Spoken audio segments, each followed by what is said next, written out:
hey, what's up, dude? What's up? My tier list is outdated. But I know it is. You know what? Honestly, fine. I will update it. Alright, so we're back on our tier list because we are actually here to update it since obviously a new spec has came out and a lot of moves have changed and a lot of things have updated. Before we actually get a Bohemian Ramsay in this, I just want to make some changes here. Now, first starting off being Star Platinum, putting him right next to Silver Chariot. You may be asking, what's with the sudden change? I thought you did not like Star Platinum. And that was before Star Platinum had a new move, which is now called Inhale.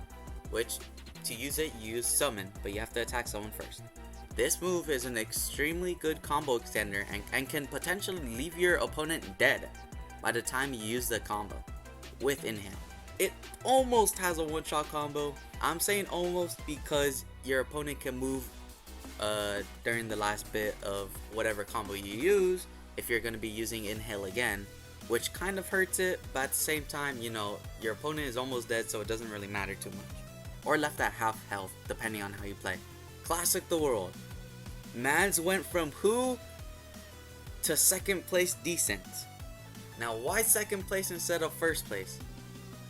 Honestly, no reason. These two can be switched in between because, in my opinion, I think they are both equally as good. The world is all about survivability. Classic the world is all about that damage, that DPS. I don't know if you knew about this, but if you're a new person watching this channel, subscribe.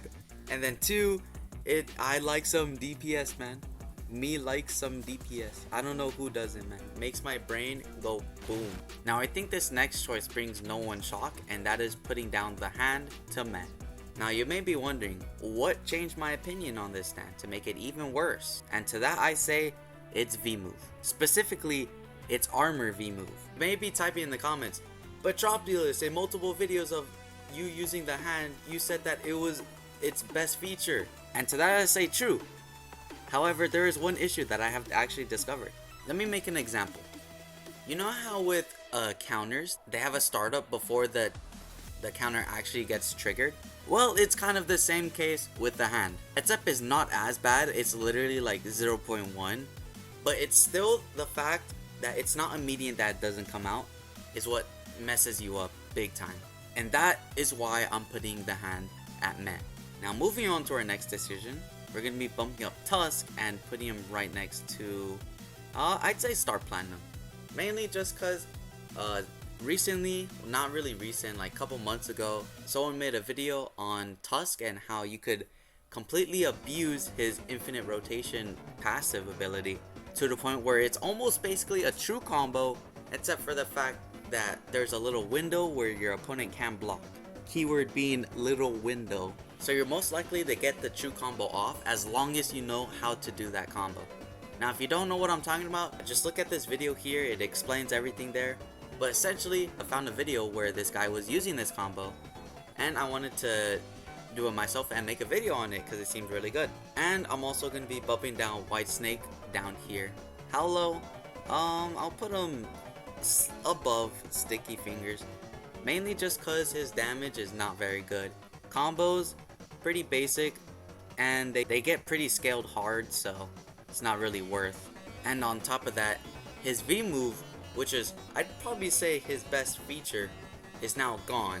What it does is essentially just block you from, you know, attacking your opponent with a barrage or an M1, but that's about it. You could still use C, you could counter, use, oh no, you can't use the ult, but you can use everything else except for those 3. Now for Sticky Fingers, I'm gonna keep him the same right there, mainly just cause yes, he did come out with a new move, but that didn't really change much since 1, it only does 5 damage. Honestly, now that I think about it, it does more damage than White Snake. White Snake's best feature now is that it has an instant counter. That's it. Hamun I'm keeping the same.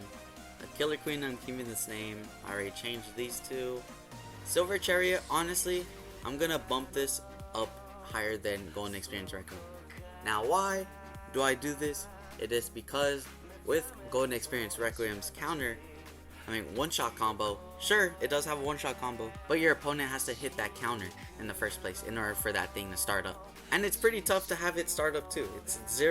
It's literally a 0.5 seconds, which might not sound like a lot, but it's compared to the world and even white snakes, which are both instant, and even Anubises, which isn't a medium, which still has less startup time. Is it really worth at that point? I mean, it kind of is, because if you do land it, you'll have a one-shot combo. But still, you get what I'm trying to say. But for Silver Chariot, oh, that's a different story. It is so easy to land 2 one-shot combos. 2 variations of it, actually. All it does is just U to use C. And you want to know something? The C move is unblockable, so it's a lot more common to one-shot combo someone with Silver Chariot than with Golden Experience Requiem. For Anubis, honestly, I'd probably put him at the high, very good tier, mainly just because, I mean, he does have a lot going for him, but at the same time, you know, compared to what's an extremely good, he can't really measure up to those standards, which honestly brings me to put Silver Chariot right there. But the main reason why is because, yes, it does have a one-shot combo, but it's not true, meaning someone can easily, and I mean easily, parry that thing. If you don't know what I'm talking about, look at this video right here, and in one of the clips of me battling, you'll see someone actually parrying me from one of my attempts of trying to combo them. And just from that, it has completely swayed it. I mean, it doesn't change the fact that it's still really good. You know, it has an ult that's unblockable. Sure, it's a wind up, but still, if they're very low health, they can't really move much. King Crimson is still staying there. Honestly, I'd probably bump this up more. Young Joseph isn't as OP as the time of me making my tier list. At the time of my old tier list, I'd probably say Young Joseph was at its peak. Now, he's a lot more dimmed down. He's still really good, which is why I don't really change him much more, but he's definitely a lot more tame. And for Vampire, he hasn't changed at all, which makes him a lot more better. And for Heaven's Door, he's not changing, still the best stand in the game. You can't change my mind. You know what, we're gonna put Infinite Combo in order. Nothing beats a wall. And now we are at the last part, Bohemian Ramsay. Now, if you guys don't know my opinion on Bohemian Ramsay, look at my latest video on him. It'll say a lot, but essentially, I would probably put him at a low, very good tier. Mainly just because we don't really know much of his moves, and most of his moves actually hurt him as well. But yeah, like I said, he still has 2 moves left, which is the Z move and the E move at the time of recording this video.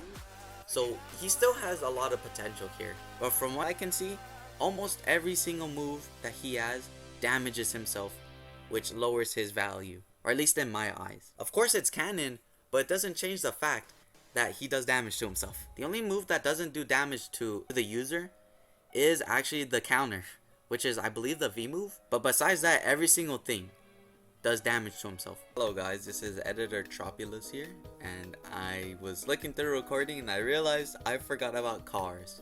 So let's make this quick, shall we? I'd probably put cars over here. Now why, you may ask? Because 1, he has a move that could literally deflect any attack you do to him, and 2, this guy has armor in a move. He has some pretty good combo extenders, and he has some pretty good true combos, and you could pretty much vary in between them.